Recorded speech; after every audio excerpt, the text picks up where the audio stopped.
Hey guys, welcome back to my YouTube channel. It's your favorite girl, Precious in that period. So guys, I told you guys that this year I'm going to try as much as possible to be consistent with my posting. So today I'm going to be talking about how to create a CV this 2025. I know one thing you should know about CV is if you have a lot of experience, it helps. That's number one. And secondly, if you create your CV in the right order, there's chances that yes, employer will look at it and you get a job quicker. So there are different ways to create CV. I don't know, I've never really applied for a job in Nigeria. So the way of creating CV, I'm telling you about the standard on how to create CV here in the UK. I don't know if it's applicable to Nigeria, because as you are seeing me like this, we are now the diaspora in the abroad. We don't know anything about Nigeria CV. I'm just saying rubbish, but seriously, I don't know much. But I believe it should work.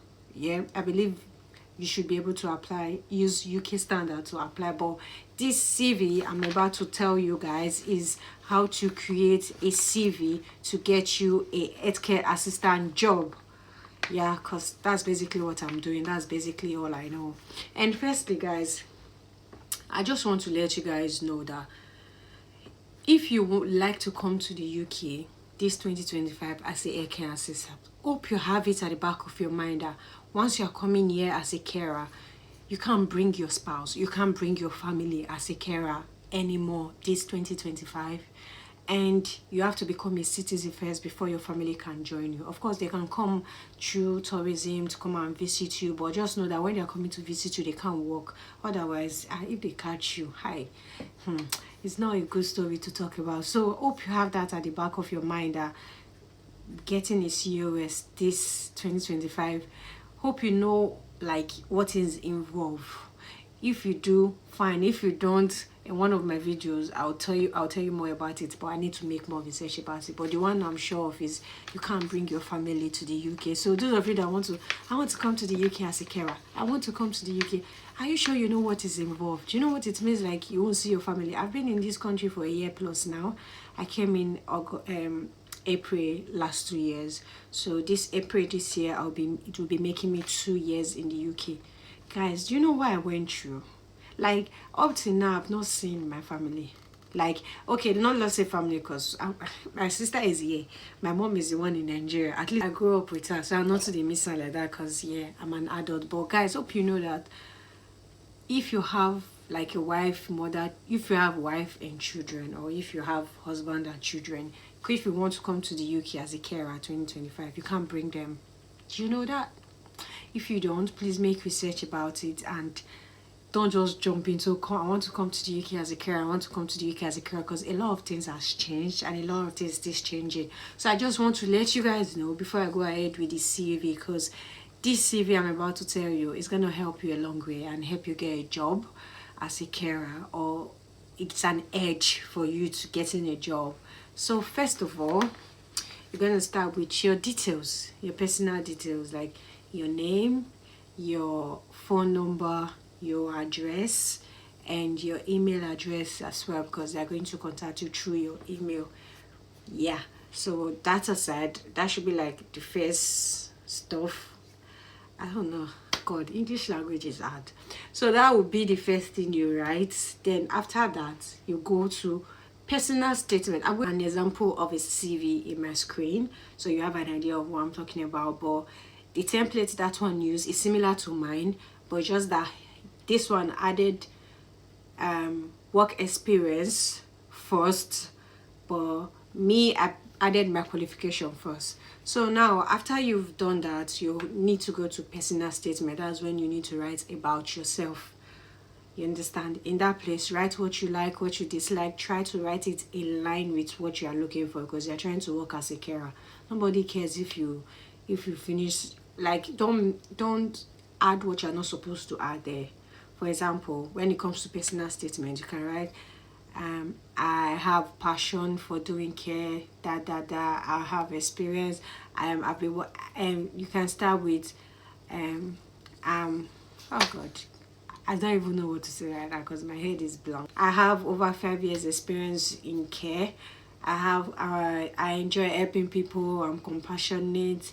I have good communication skills. Just say things that is in line with what they want. If you can drive, mention it. I can drive, and stuff like that. You understand? Something that is related to care, because if they want to recruit you, they want to know your personal background, your personal statement. Like, okay, who are you? Okay, I've been care. I've been doing care for a very long time now. I enjoy helping people, putting smile on their faces. I'm compassionate. I have good communication skills. I fully understand the 15 standard care. Hey, nice, entry my head small. And I have care certificates and stuff like that, so you can just put it there. So I did my qualification first before I did my history, because in qualification, assistants now, they lead people with driving license. So in my qualification, I put it there. Though they'll tell you this job you don't require qualification, that is not really important and stuff, but most people put work experience first, because yes, your company are really interested in knowing your work experience, but at the same time, qualification doesn't take a lot of space. So let them see it. They don't need to find it. They see your qualification and straight away they are seeing your work experience. I don't know if that makes sense, but that's what I did, and that's what I'm sharing with you guys. I'm not a CV professional, but yeah. So I wrote my qualification. Assistants now, my qualifications are MQ2. I've got a driving license. I did my I wrote my school as well, BSc Delta State University. Now in this work experience is very, see, you should know, in this work experience, don't just start with your first job. They are not really interested in your first job. Start with your recent job, and from there you cannot start going down. You understand? So first of all, for example, you can write 2023 to 20 date. I'm working in so company, and you list what you do there. Assist with wash, assist with personal care, emotional support, moving and handling and stuff like that. So you can list it out there. Then after that, you can now do your other company. Make sure that there is no gap. I don't know how to say this. I don't know. I want to talk and pass like this, but there should be no gap in your CV. Yeah. Then after that, if you, for example, you use your recent job is June 2023. You don't need to put dates. Just the month is okay. June 2023 till date. You list what you do there. You first of all, as you put the name of your company. Let's say Precious Healthcare Limited in brackets.